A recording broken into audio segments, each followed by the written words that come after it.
पारनेर तालुक्यातील भाळवणी शिवारात सुरू असलेल्या अवैध मावा व्यवसायावर स्थानिक गुन्हे शाखेने कारवाई करत एका आरोपीला ताब्यात घेतले।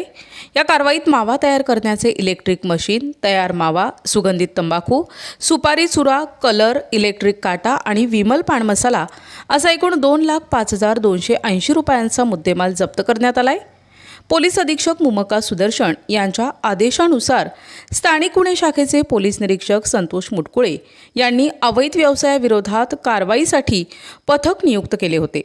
14 ऑगस्ट रोजी हे पथक पारनेर पोलीस ठाणे हद्दीत माहिती घेत असताना भाळवणी शिवारात गणेश चेमटे यांच्या शेतातील पत्र्याच्या शेडमध्ये मावा तयार केला जात असल्याची गुप्त माहिती मिळाली। माहितीच्या आधारे पोलिसांनी पंचांसमक्ष छापा टाकला। यावेळी सुगंधित तंबाखू आणि सुपारी एकत्र करून मावा पुड्यांमध्ये भरताना सलीम दादामिया तांबोळी हा आढळून आला।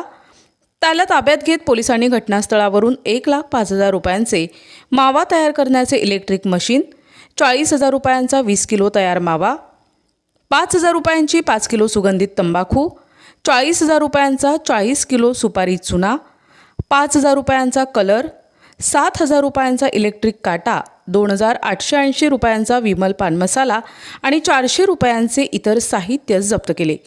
पोलिसांच्या चौकशीत तांबोळी याने जप्त सुगंधित तंबाखू हा फैजल सलीम तांबोळी, इंतुभाई उर्फ इंतिखाब आलम सैन आणि ज्ञानेश्वर गायकवाड यांच्याकडून खरेदी केल्याची माहिती दिल्याचे पोलिसांनी सांगितले। हे तिघे सध्या फरार असल्याची माहिती आहे। या प्रकरणी पारनेर पोलीस ठाण्यात गुन्हा दाखल करण्यात आला असून पुढील तपास पारनेर पोलीस करत आहेत।